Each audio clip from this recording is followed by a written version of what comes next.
जानते हैं कि पहाड़ी जी से क्या बताएंगे, क्या मत है आपका? क्राइम इंडिया न्यूज़ की जो जनता की चौपाल है, आज आपने जो यहाँ पे अरेंज किए है उसके लिए हम आपको धन्यवाद देते हैं। Thank you.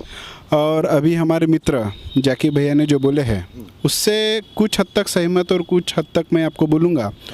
उन्होंने बोला है कि आप आगे देखिए मत कि उम्मीदवार कौन सा है। भैया अभी आप हमें बताइए कि अगर हम उम्मीदवार नहीं देखेंगे, हम यहाँ से जाके मोदी जी को तो कुछ बोलने नहीं वाले। हमको यहाँ का जो लोकल खासदार है, जो हमारा उम्मीदवार है, उसको जाके हमको बोलना पड़ेगा कि भैया हमारी ये तकलीफ है, ये हमारे ज़िले में, दोनों ज़िले मिला के हमारा एक ये होता है लोकसभा क्षेत्र भंडारा और गोंदिया जिला। तो अगर हम ऐसी ब्लाइंडली अगर करते रहेंगे तो एकाधिकार जो बोलते हैं ना, वो अपने देश में लागू हो जाएगा। और वो एकाधिकार अपने को यहाँ पे लाना नहीं है और हमको उम्मीदवार देख के ही अपने को चुनना चाहिए। इसी को लोकतंत्र बोलते हैं और उसी को लोकशाही बोलते हैं।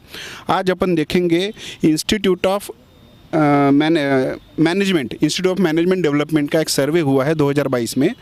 तो 2000 में उसका पहले सर्वे हुआ था और 2022 में सर्वे हुआ, तो उसमें रोजगार का जो अपना ये परसेंटेज था, एट दैट टाइम 35% उसका परसेंट था।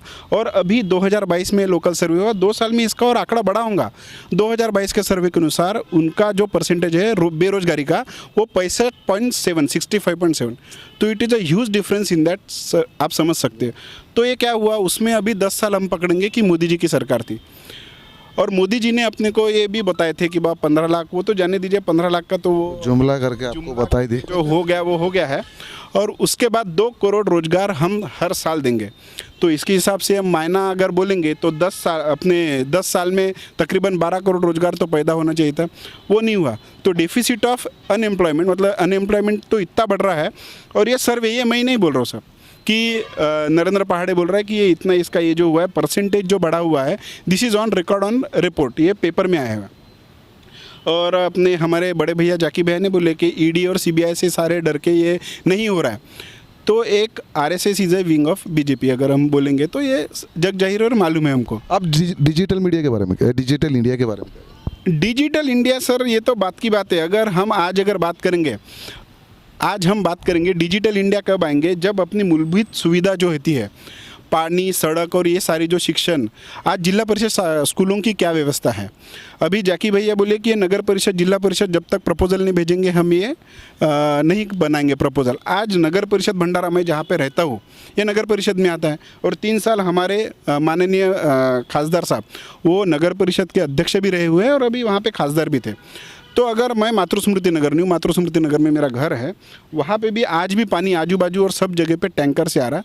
तो it is very difficult to survive कि अगर ये मूलभूत सुविधा भी अपन नहीं कर पा रहे तो ये कहाँ का विकास होना है। अभी बोलेंगे कि अपने फंड लाइए, तो सर ये निरंतर प्रक्रिया, विकास होना निरंतर प्रक्रिया। विकास हुआ है या नहीं? विकास हुआ है, निरंतर प्रक्रिया। बोलेंगे कि हमने बहुत विकास किया, लेकिन मूलभूत जो अपने मुद्दे हैं वही अगर पूरे नहीं हो रहे तो कहाँ का विकास है। अगर लोगों को, और भैया ने जो बताया मैं वो कंप्लीट कर देता हूँ, ईडी के लिए तो एक बड़े पदाधिकारी जो आरएसएस से संलिग्न है, उन्होंने बताया है ऑन डॉक्यूमेंट कि ये जो ईडी की अति सक्रियता जो है, वो अति सक्रियता के वजह से क्या हो रहा है, जो लोगों का डर है। और आज हमारे जो वित्त मंत्री है देश के, महिला सीतारमन जी, उन्होंने बताया कि अपने को ये जो है भाजपा में कुछ भी हो जाए, क्रिमिनल हो, उनके ऊपर कुछ है, चक्की पिसिंग एंड पिसिंग हमारे प्रधानमंत्री जी जिनके लिए बोलते हैं, उसके बाद ये अपने जो सारे घोटाले करने वालों को एक मंच पे बैठा के वो मतलब स्वागत कर रहे हैं, उनको मतलब अप्रिशिएट कर रहे हैं। तो ये चीज़ें सर अपने लोकतंत्र के लिए काफ़ी घातक है। ऐसी अपने देश में नहीं होना चाहिए। और कभी भी उम्मीदवार देख के ही हमने चयन करना चाहिए कि कौन सा उम्मीदवार हमारे लिए अच्छा काम करेगा। हम मोदी जी ठीक है, ओरिएटर है, अच्छे है, बात करते हैं, लेकिन उसी को देख के ठीक है 400 पार का नारा वो कहाँ से लाते हैं वो हमको मालूम नहीं।